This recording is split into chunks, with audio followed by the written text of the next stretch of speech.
Hola, som la Martina i la Laia i avui us venim a parlar de diferents factors que intervenen en una conversa. Us parlarem sobre què fer per no perdre el fil d'una conversa i què és per nosaltres saber escoltar. Ja, però espera't un rato. Per nosaltres, saber escoltar és no canviar de tema. M'ha anat molt malament l'examen i vaig Tía, estudiar moltíssim. me quedé millor que te color. Vaig Tía, estudiar pues no sé si moltíssim. m'haurà de prou, És que crec que no em quedé bé. O millor me les pintava de blau.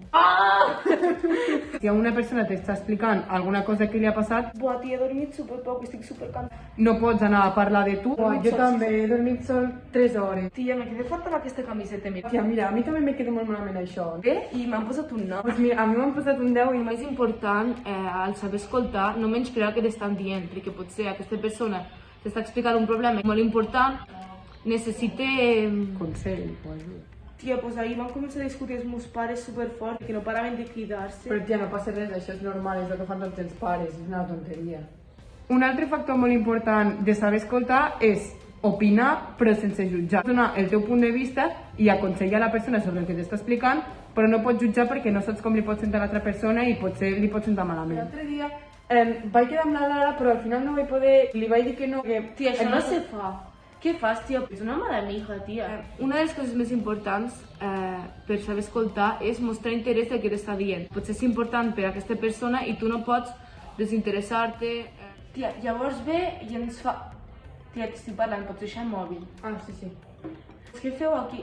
Tia, t'estic parlant. Sí, sí, t'estic escoltant. Això no és saber escoltar exactament, però si una persona t'està explicant alguna cosa, pots interessar-te més endavant per com està perquè ella senti realment que ha sigut important el que li has explicat i que et preocupes per ella. Tia, què tal t'ha anat l'examen aquell que em va dir que estaves tan preocupada? Que Ah, tan molt difícil? bé, al final molt bé. T'ha anat bé? Sí. Creus que Gràcies t'ha per anat bé? preguntar, sí. Me n'alegro.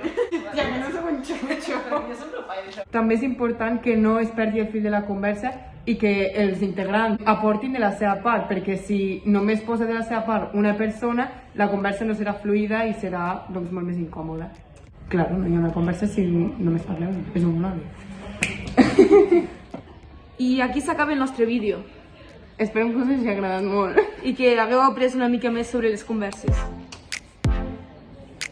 Ja està, és això.